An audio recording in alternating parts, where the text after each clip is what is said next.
ইরানের সঙ্গে আবারও যুদ্ধের প্রস্তুতি নিচ্ছে ওয়াশিংটন। মার্কিন সিনেটে ডেমোক্রেটদের আনা সেনা প্রত্যাহারের প্রস্তাব ভোটাভুটিতে বাতিল হয়েছে। এদিকে আলোচনার মাঝে নতুন হামলার আশঙ্কায় সতর্কবার্তা দিয়েছেন ইরানি প্রেসিডেন্ট। বিস্তারিত তাফসির ফিজার রিপোর্টে। শান্তি নাকি নতুন সংঘাত, মধ্যপ্রাচ্যের অবস্থা এখন সংশয়পূর্ণ।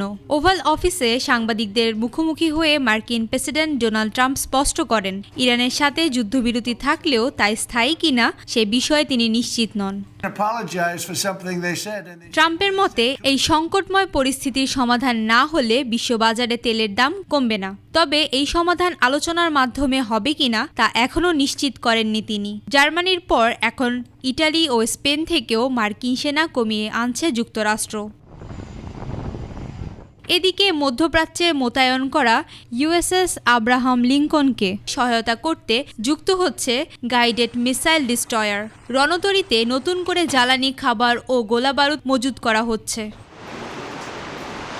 অন্যদিকে পেন্টাগনের প্রধান পিটার হেগসেট জানিয়েছেন, যুদ্ধে এখন পর্যন্ত কোষাগার থেকে প্রায় $2,500 কোটি খরচ হয়েছে। তবে বেসামরিক সংস্থাগুলো আরও বেশি খরচ হয়েছে বলে ধারণা করছে।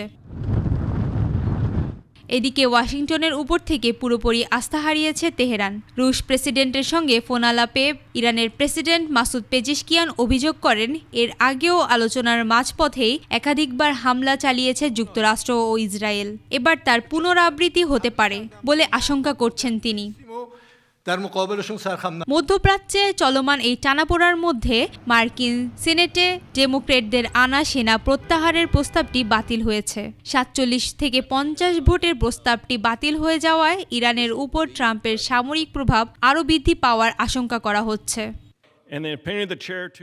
তাফসির ফিজা, ডেস্ক রিপোর্ট, 21 টেলিভিশন।